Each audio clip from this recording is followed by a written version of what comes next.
دوستوں، کیا آپ جانتے ہیں کہ مسجد نبوی کے بعد سب سے پہلا جمعہ کہاں قائم ہوا؟ صحیح بخاری کی ایک حدیث جس نے ایک گاؤں کی تاریخ بدل دی اور ایک ایسا شخص جو اس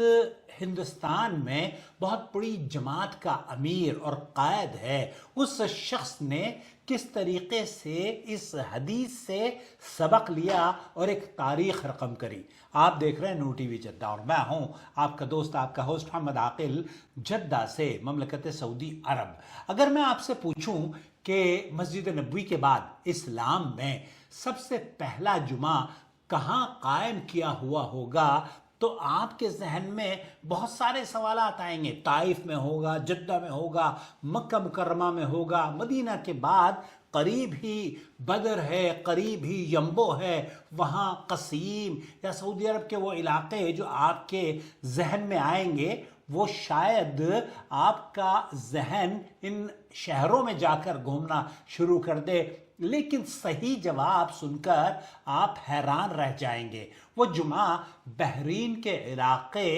جواسا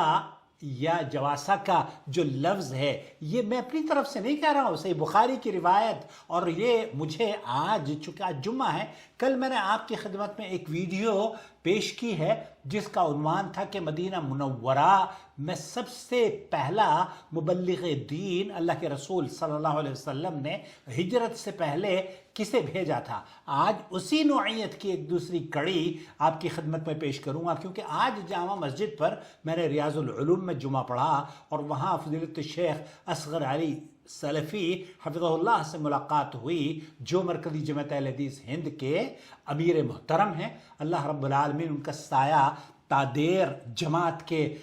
افراد کے، جماعت کے سروں پر قائم اور دائم رکھے، اور انہوں نے اپنی زندگی کا ایک ایسا واقعہ سنایا جو میرے لیے بھی نیا اور آپ کے لیے بھی یقیناً یہ پہلی مرتبہ آپ سن رہے ہوں گے، کیونکہ عبداللہ ابن عباس رضی اللہ تعالیٰ عنہ یہ فرماتے ہیں ان اول جمعۃ جمعت بعد جمعت فی مسجد الرسول صلی اللہ علیہ وسلم فی مسجد عبد القیس بجواثا من البحرین۔ مسجد رسول صلی اللہ علیہ وسلم میں جمعہ قائم ہونے کے بعد سب سے پہلا جمعہ بحرین کی عبد القیس کی مسجد جواسا میں قائم کیا گیا تھا۔ یہ صحیح بخاری کی حدیث نمبر 892 ہے۔ اس حدیث کی شرح میں علماء نے نہایت ہی اہم باتیں نقل کی ہیں۔ جمعے کی نماز کو شریعت اسلامیہ میں ایک خاص مقام حاصل ہے اور یہ ہمیشہ جماعت کے ساتھ ادا کی جاتی ہے۔ حضرت ابن عباس رضی اللہ تعالیٰ عنہما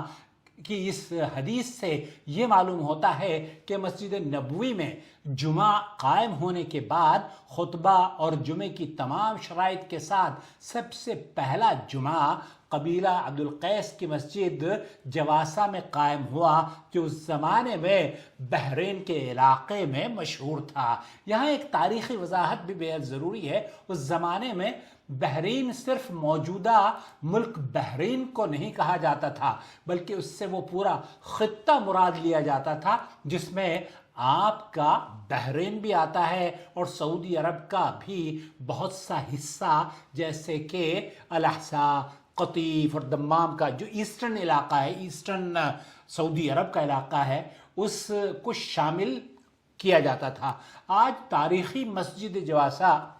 سعودی عرب کے صوبہ جو ایک ریجن ہے اس میں الاحساء میں واقع ہے۔ علماء نے اس حدیث سے ایک اہم فقہی مسئلہ بھی اختیار کیا ہے۔ اس حدیث سے معلوم ہوتا ہے کہ جمعے کی نماز کے لیے کسی بڑے شہر کا ہونا شرط نہیں ہے، جیسے کہ احناف کے یہاں آپ کو آج بھی بہت سے ایسے گاؤں مل جائیں گے جہاں پر وہ جمعہ پڑھتے ہی نہیں ہیں، اور ان کے یہاں یہ عام مشہور ہے، عذر پیش کیا جاتا ہے کہ جناب گاؤں میں تو جمعہ ہوتا نہیں ہے۔ شیخ اصغر سلفی صاحب سے جب آج میری جامع مسجد مرکزی جماعت اہل حدیث ہند کے دفتر میں ملاقات ہوئی تو انہوں نے اپنا قصہ بیان کیا کہ میں نے اس حدیث کو جب پڑھا اور اس پر عمل کرنے کی کوشش کی تو اپنے گاؤں سے ہی میں نے اس کا آغاز کیا. مسجد کے اندر وہ اس گاؤں کا پہلا خطبہ تھا جسے آپ نے یہ ایک ایسی سنت قائم کی ہے مولانا اصغر علی سلفی حفظہ اللہ نے. میں سمجھتا ہوں کہ یہ لوگوں کے لیے بھی اس سے سبق ہے اور یہ شیخ اصغر علی سلفی کے لیے جنت کے حصول کی ایک کنجی اور ایک جنت کے حصول کا ایک سبب بھی ہوگا. کیونکہ آپ نے کیسی سنت پر عمل کرنا شروع کر دیا اور اس سنت پر جبکہ بعد میں آپ یہ کہنے لگے کہ میں اس حدیث کو پڑھنے کے بعد جب میں نے اس پر عمل کیا تو بعد میں اور دوسری احادیث پر عمل کرنا میرے لیے آسان ہو گیا. نماز کو کس طریقے سے پڑھا جائے گا اور جو قرآن و سنت کی شاہراہ ہے وہ میرے سامنے روشن ہوتی چلی گئی. تو یہ میرا مضمون فیوریٹ ہے کیونکہ میں جہاں جہاں جن لوگوں نے شرک و بدعات سے توبہ کی ہے جب وہ اپنی داستان سناتے ہیں اور خاص طور پر ایک ایسا شخص جو کہ ہندوستان میں بہت بڑی جماعت کا قائد ہو, مرکزی جماعت اہل حدیث کا قائد ہو, وہ ایسی صورت بیان کرے کہ یہ حدیث اس کے لیے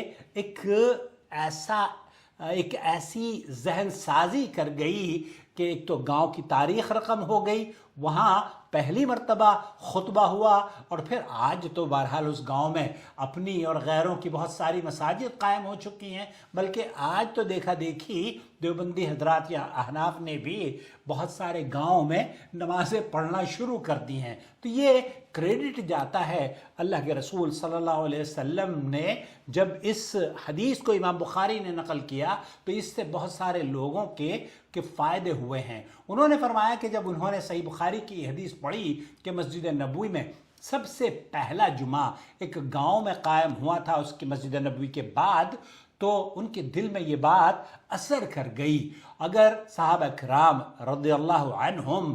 ایک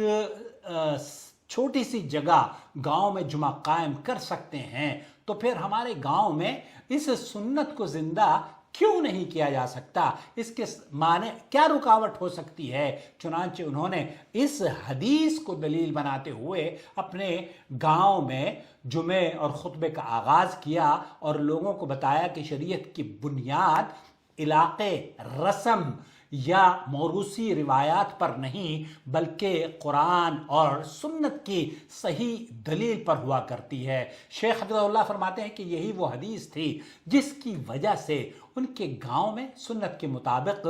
عمل کا آغاز ہوا. لوگ آہستہ آہستہ صحیح احادیث کی طرف متوجہ ہونے لگے اور اسی تحقیق حدیث اور اتباع سنت نے انہیں سلفی منہج اختیار کرنے کی طرف رہنمائی کی, کیونکہ انہوں نے یہ محسوس کیا کہ جب صحیح حدیث موجود ہو تو اسی کے سامنے سر تسلیم خم کرنا چاہیے. اتنا چیز نے بھی, میں بھی دیوبند کا رہنے والا ہوں اور بہت ساری روایات لے کر میں سعودی عرب اپنے آبا و اجداد کے مذہب پر عمل کیا کرتا تھا, حتیٰ کہ مسجد نبوی یا مسجد کعبہ امام کعبہ کے پیچھے وتر کی نماز تک نہیں پڑھا کرتا تھا. تو میں نے دارالعلوم دیوبند خط لکھا تو انہوں نے کہا کہ آپ ایک رکعت وتر کی نماز ہمارے مذہب میں نہیں ہوتی اس لیے ان کے پیچھے نہ پڑھیں. جب میری ملاقات شیخ عبد الرحمن سدیس حفظہ اللہ سے ہوئی تو انہوں نے کہا کہ یہ فتویٰ جو دارالعلوم دیوبند نے دیا ہے یہ بڑا عجیب و غریب ہے. محمد عاقل, آپ کو مبارک ہو کہ آپ قرآن و سنت پر عمل کرتے ہیں. ہم کبھی یہ نہیں کہتے کہ ان کے یہاں ان کے پیچھے نماز نہ پڑھو, بلکہ ہم یہ کہتے ہیں کہ وہ بدعقیدہ لوگ جو اللہ وحدہ لا شریک کو ہر جگہ حاضر و ناظر سمجھتے ہوں, یہ مشرکانہ کفری عقیدہ ہے. تو اس سے توبہ کر لی جائے, اور اگر یہ لوگ اس سے توبہ کر لیتے ہیں تو پھر ان کے پیچھے بھی نماز, جب شرک بدعات سے کوئی پاک ہو جائے, آپ کا امام موحد ہو تو آپ اس کے پیچھے نماز پڑھ سکتے ہیں. بہرحال تو آج بھی یہ حدیث ہمیں یہی سبق دیتی ہے کہ دین کے ہر مسئلے میں اصل معیار اللہ کی کتاب اور اس کے رسول صلی اللہ علیہ وسلم کی صحیح تعلیمات ہیں، نہ کہ صرف موروثی روایات یا علاقہ کو پر مبنی جو رسمیں اور جو اپنے آباء و اجداد کی تقلید ہے، اس کی اس دین میں دراصل کوئی حیثیت نہیں ہے۔ اللہ تعالیٰ سے دعا ہے کہ ہمیں صحیح علم حاصل کرنے اور صحیح حدیث کو سمجھنے اور اس پر اخلاص کے ساتھ عمل کرنے کی توفیق عطا فرمائے، آمین یا رب العالمین۔ اگر آپ کو یہ معلومات مفید لگیں اور ہمارے چینل سے آپ مستفید ہو رہے ہوں تو پلیز اسے دوسروں کے ساتھ ضرور شیئر کریں، کیونکہ ایک صحیح حدیث صرف ایک مسئلہ حل نہیں کرتی بلکہ کبھی کبھی ایک پورے گاؤں کی تاریخ رقم کر دیتی ہے، تاریخ بدل دیتی ہے اور انسان کو سنت رسول کی طرف لوٹا دیتی ہے، جیسے کہ شیخ اصغر علی امام مہدی السلفی حفظہ اللہ کی کا واقعہ میں نے آپ کی خدمت میں پیش کیا ہے۔ مجھے امید ہے کہ یہ ویڈیو ان تک پہنچے گی اور مجھے یہ بھی امید ہے، میں اللہ سے دعا کرتا ہوں کہ اللہ رب العالمین جس طریقے سے شیخ محترم نے اپنے گاؤں کی مسجد میں پہلے خطبے سے اس گاؤں کی تاریخ بدل دی، کیا آپ میں سے بھی کوئی ایسا شخص ہے جس کے گاؤں میں نماز جمعہ نہ پڑھا جاتا ہو؟ وہ پہل کر کے اس حدیث پر عمل کر سکتا ہے، اور جب تک آپ زندہ رہیں گے یا اس دنیا سے چلے بھی جائیں گے، اگر اس حدیث پر قرآن و سنت کی طرف لوگ آتے رہے اور قرآن و سنت پر عمل کرتے رہے اور آپ کے خطبے کی وجہ سے وہ سنت جاری اور ساری رہے، تو آپ کے لیے ایک جنت کے حصول کے لیے یہ چھوٹی سی نیکی ہی آپ کے لیے اور میرے لیے نجات کا سبب بن سکتی ہے۔ اپنا بہت خیال رکھیں۔ میں گزارش کروں گا کہ اس ویڈیو کو اپنے حلقے میں ضرور شیئر کریں۔ کیوں؟ کیونکہ یہ دعوت قرآن و سنت کی دعوت ہے، یہ دعوت سلفی منہج کی دعوت ہے، یہ دعوت آپ کو حدیث پر عمل کرنے کی دعوت لے کر حاضر ہو رہی ہے۔ اس لیے پلیز تعصب نہ کریں اور اپنے آپ کو قرآن و سنت سے جوڑنے کے لیے ٹو ٹی وی چینل ضرور دیکھا کریں۔ شکریہ۔